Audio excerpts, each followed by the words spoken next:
So, hello, good morning everyone.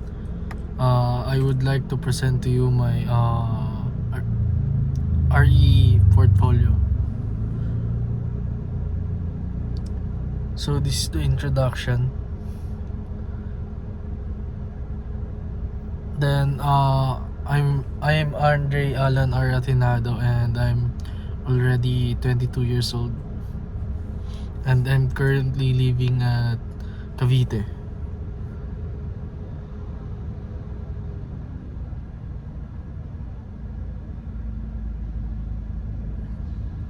So, my importance of portfolio is the Letran Formation Oriented Religious Education Program is a comprehensive educational initiative offered by Colegio de San Juan de Letran in the Philippines. It's helping Letranites to know more about God and give them knowledge about the scriptures and learning of God. Also, Letran also helps community by doing community servings and bringing the word of God in a community. Mission vision. So, welcome to RE1 Revelation and Faith. So, this is my journey timeline. First, my baptism. Then, second is my prayer to God. And then, lastly, our Sunday worship po.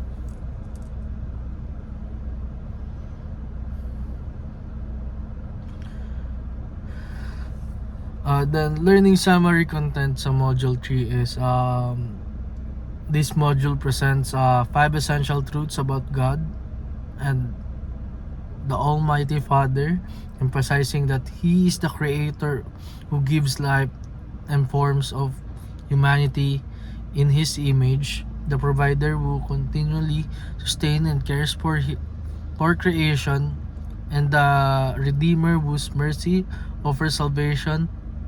It also highlights roles in indwelling spirit and guiding the strengthening believers in their daily life.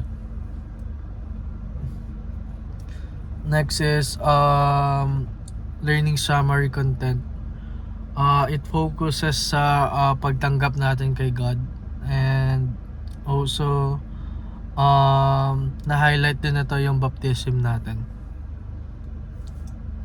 Then module 5 is it's all about Holy Spirit. Then may silukan is ito yung nag formar kami.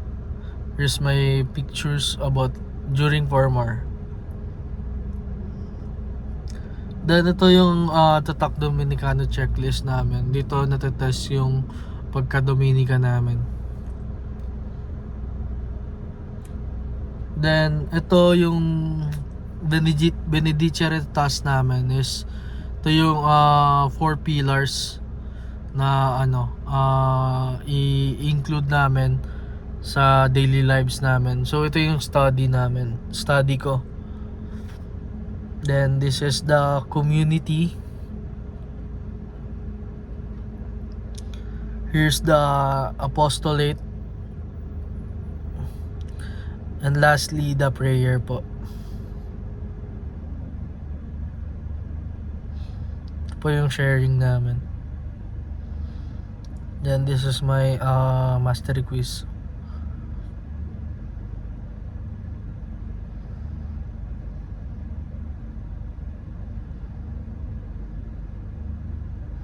So ito yung when we proposal po ng ESL namin. So ito po yung paper.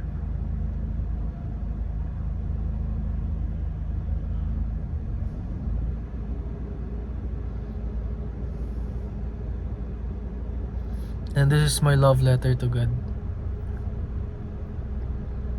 Ito yung nag-distribute kami ng prayer stampia or kilalang prayer pamphlet po. So ito yung during our ASL. Ito yung mga pictures namin.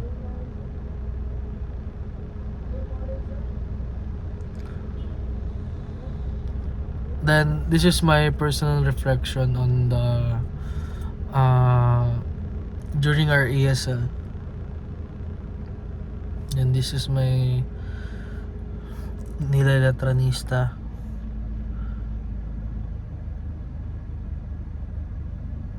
And Silo 4S. This is the pati bang names or tawag kay Jesus sa buong Mark na book po. Then this is my digital journal activity.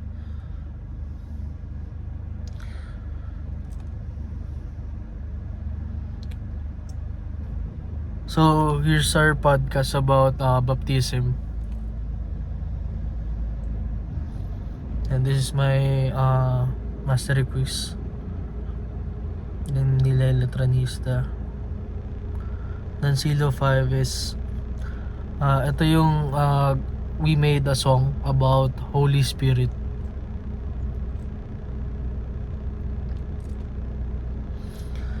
This is our living pictures. Ito yung blessings na binigay sa atin ng Holy Spirit.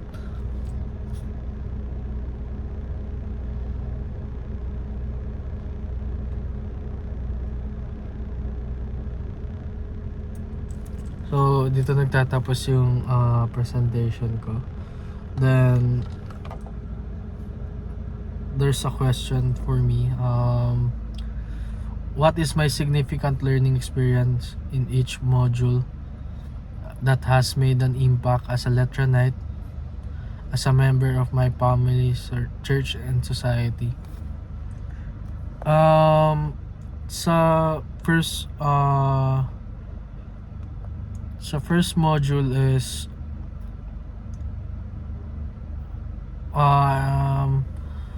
pinaka tumatak sa akin dito is yung lifestyle ng isang Dominican. Then sa second module is dito yung parang self-revelation ko kay God. Nakatulong to para mas makilala ko pa si God. Then here's sa module 3 is yung God's creation is mas nakatulong to para pangalagaan at pahalagaan ng ating God's creation. Then sa module 4 is dito ko napatunayan na isa akong ganap na Kristiyano dahil nga dun sa sa proofs and ng aking baptism. Then sa module 5 naman is yung Holy Spirit. So huge factor din talaga sa akin yun since nagbigay siya ng gift sa akin na parang katangian ko at galing yun sa Holy Spirit. How's your FORE learning experience in this semester? So actually very challenging siya and it requires na manage mo yung time mo ng maayos para hindi ka magahol sa oras. Dapat nagpasa ka ng on time. And then I'm very happy na matatapos ko rin tong course na to, and I'm very thankful to Miss Gladys for guiding me, and lagi nagpapasalamat lang din ako sa pag-unawa dahil minsan hindi rin naman mawawala or maiwasan sa isang estudyante na maging pasaway. So thank you din kay Miss Gladys para dahil masyado siyang maunawain. Yun lang po.